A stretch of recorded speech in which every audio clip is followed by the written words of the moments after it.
Welcome back to the deep dive. You know, if you're trying to make sense of the headlines these days, one day the markets are at record highs, and the next you hear these dire warnings about a global catastrophe. It's a real whiplash. It is, and this deep dive is for you if you're feeling that, because we are looking right at the heart of that paradox, this modest but continued global economic resilience that seems to be running headfirst into a wall of geopolitical and financial anxiety. That tension really defines the entire landscape right now. We've pulled three crucial sources today to try and paint this picture for you. Okay, what are we looking at? So we have the macroeconomic stability forecast from the European Commission.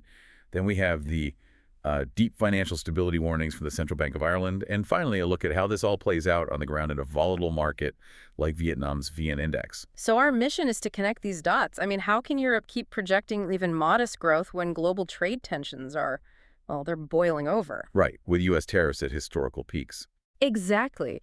And why are central bankers warning about financial bubbles while global debt just keeps climbing? And that synthesis is so critical because, even though Europe did better than expected in the first 9 months of the year, the biggest risks everyone's facing are external. They're complex. And tied directly to policy choices being made as we speak. Precisely. The sources are very clear on this.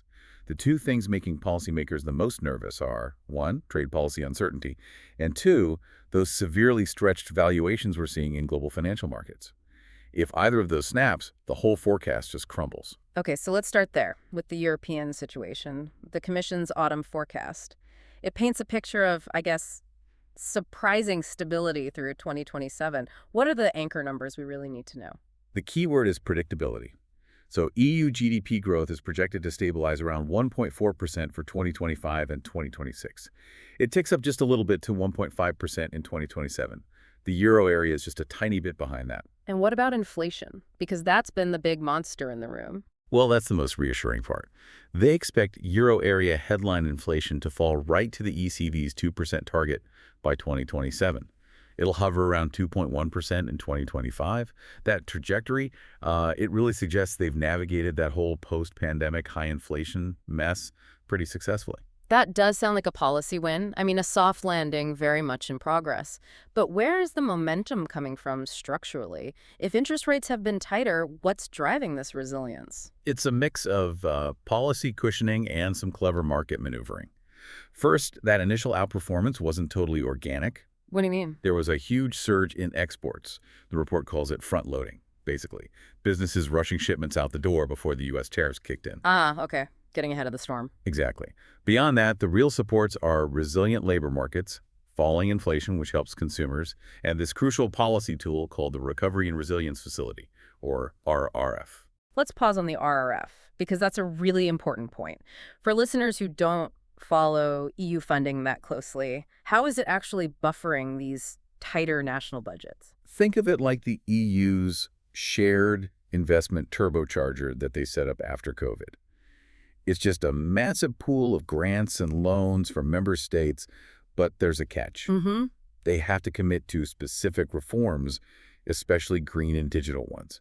So this big coordinated injection of cash lets governments keep spending on critical public investment even when they're forced to tighten their own belts. So it stops everything from just grinding to a halt. Right. It prevents a sudden crash in, say, infrastructure or R&D spending.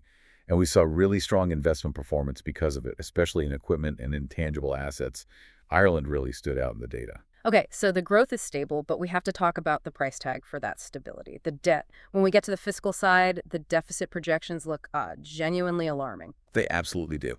The EU general government deficit is projected to just keep rising, from 3.1% in 2024 to 3.4% by 2027. And this isn't just cyclical, it's structural. Driven by what? Two big pressures. First, security spending. Defense expenditure is set to go from 1.5% of GDP in 2024 up to 2% by 2027. That 2% target is a huge geopolitical commitment, but the second driver you mentioned, interest expenditure, that feels a lot more sinister in this high-rate world. It is. The continued growth in interest payments is the real problem. The total EU debt-to-GDP ratio is projected to rise from 82% to a very concerning 85% by 2027. Okay, but here's the really sobering statistic you pointed out. Yeah. The average cost of servicing all this government debt is now higher than the nominal GDP growth rate. Wait, just so I understand that, if the cost of the interest payment is growing faster than the entire economy that's supposed to pay for it, are we basically just borrowing new money to pay the interest on the old debt? Is that the simple way to put it? That's precisely the dynamic. Yeah. And it's the critical strategic takeaway here. It means the debt pile is growing structurally faster than the economy supporting it. Which just kills their flexibility for years to come. Completely. And it makes the EU exceptionally vulnerable to external shocks, which leads us directly to the biggest one, trade turbulence. Right. Let's transition to that global stage. You mentioned U.S. tariffs are at historical highs. Where does that actually place us, historically speaking? Are we talking like 1930s levels of protectionism? We are. The source actually points out that current headline U.S. tariffs are at their highest level in nearly a century.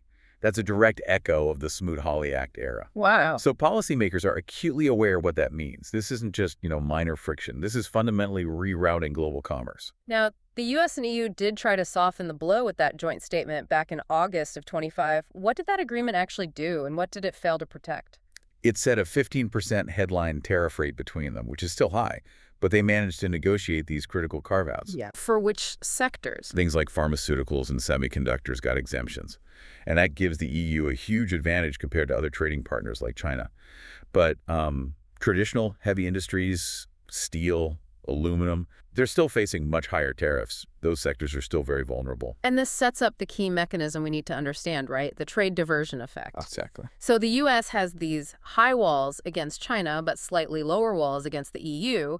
And the EU becomes, what, the world's default shock absorber. How's that playing out?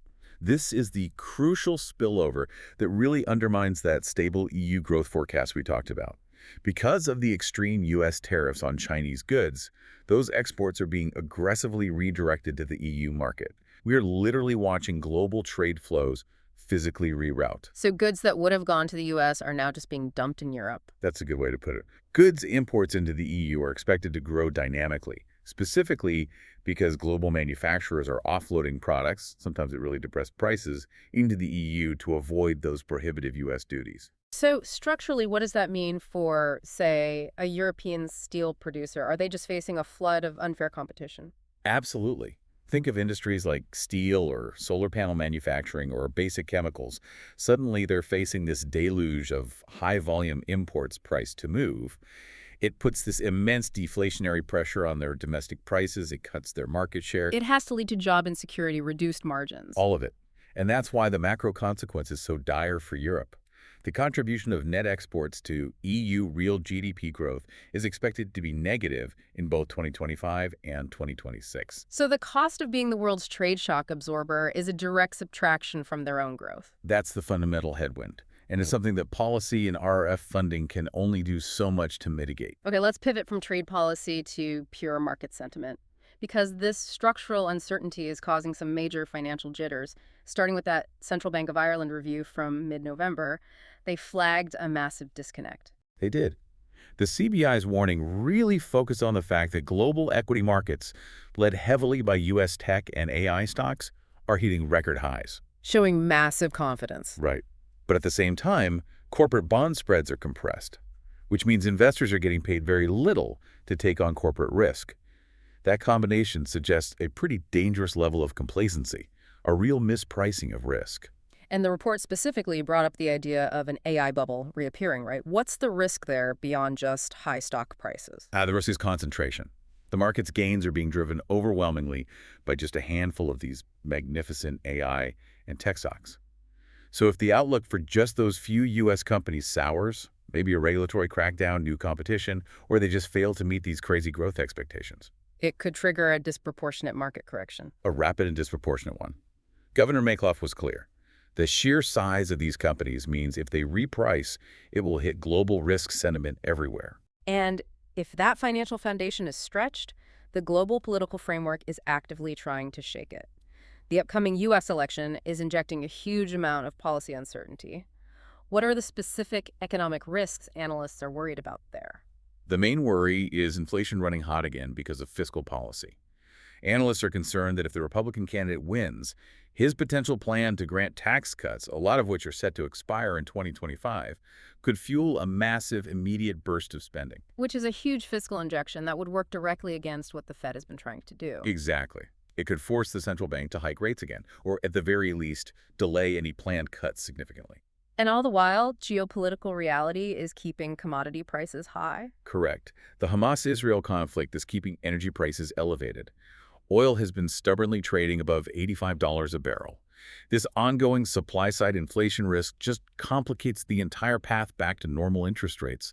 The Fed is caught. Caught between policy uncertainty, geopolitics, and these stretched valuations in its own market. And zooming out, the IMF delivered a really grim message to the G20 about this, suggesting it's not just a short-term problem. What did they project? A medium-term global slowdown, where G20 economic growth hits only 2.9% by 2030. That is the lowest level since the 2009 global financial crisis. Wow. So they're saying these risks protectionism, policy instability, public debt, they're becoming structural barriers to long-term prosperity. That's the message. They're not just jitters anymore. And when uncertainty is this deep, money usually looks for safety. How is that playing out in the markets right now? It's a classic flight to safety, but it's happening at the same time as that market exuberance we just talked about. It's so strange. Money is pouring into safe haven assets. Gold prices are up something like 17% year to date. So on the other side? On the flip side, major indexes like the Nasdaq are feeling that selling pressure, reflecting that risk-off attitude when it comes to those highly concentrated tech stocks. Let's take this whole global story and see how it looks in an emerging market, specifically the VN index in Vietnam. The recent reports show this really fascinating, almost paradoxical recovery. It is the perfect illustration of a recovery in doubt. So in week 46 of 2025, the VN index recovered about 2.27%, breaking a 4-week losing streak. On the surface, prices stabilized. What? But the underlying health indicator, market liquidity, completely collapsed. Tell us about that liquidity warning. That sounds like the key. It is the canary in the coal mine. Average daily transaction value hit its lowest level since week 19 of 2025. It was down a shocking 43.5% compared to the 5-week average. So what does that signal? Extreme caution. The price went up because sellers disappeared, not because buyers rushed in with any confidence. So the market is technically up, but active participation has just fallen off a cliff. And why this deep disconnect? Who is actually selling and who's holding the line? The split in investor behavior is stark. Foreign investors have been net sellers for an astonishing 17 weeks in a row. They sold over 2,200 billion BND. A huge signal of distrust in emerging markets right now. A huge signal. But that entire outflow was offset by net buying from domestic institutions and self-dealing groups. It suggests domestic players are trying to anchor the market, maybe seeing a buying opportunity. But the flight of experienced foreign capital shows that external risk aversion is winning out. And the money that is still in play is being very selective. It's shifting away from the big market anchors. Exactly. Money moved away from the large cap, traditional leaders banking, real estate securities, and it rotated into smaller cap, more niche, somewhat defensive groups. Food, oil and gas equipment, chemicals. Classic risk-averse posture. For sure. Investors aren't confident in the broad economic recovery.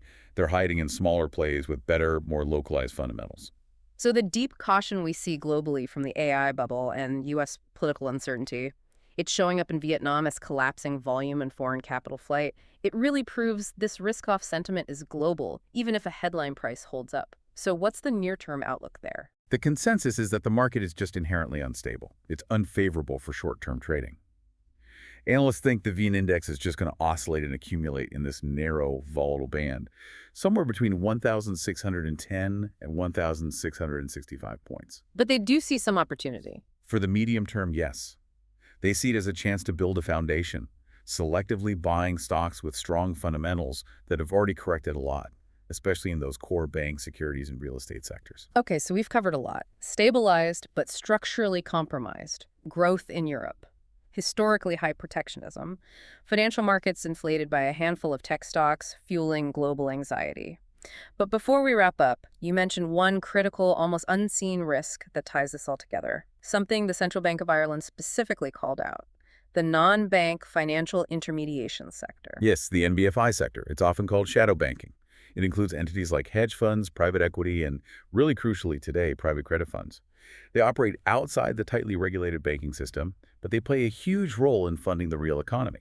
Why is this sector, and particularly its opacity, so dangerous right now? Well, the CBI highlighted a few specific risks. Yeah. The potential for high-profile non-bank bankruptcies and the deep opacity in those private credit markets. Mm. NBFIs often operate with very high leverage, meaning lots of borrowed money, and they have these severe liquidity mismatches. What does that mean, a liquidity mismatch? They hold long-term illiquid assets, but they rely on short-term funding that can be pulled away very, very quickly.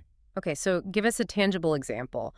If the AI bubble bursts, how do these MBFIs make that shock worse for, the EU banking system or everyday people? Okay, so imagine a major U.S. tech stock plunges in value, Mm. or a large corporate bond held by a big private credit fund defaults. That fund has to meet margin calls or investor redemptions. Right. Because of the high leverage, the loss is amplified.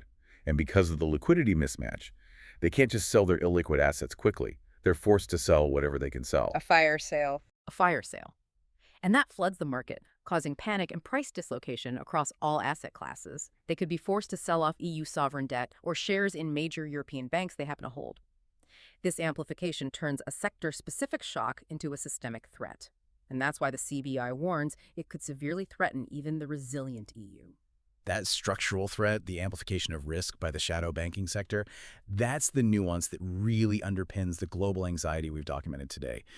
Considering the persistent trade protectionism and the rise of U.S. market valuations driven by just a few sectors, you have to ask, how long can global financial market sentiment really stay disconnected from these huge structural, economic, and fiscal uncertainties? Which risk, the tariffs or the AI bubble amplified by this NBFI sector, poses the more immediate threat to policy stability? That's the critical question we leave you with this week.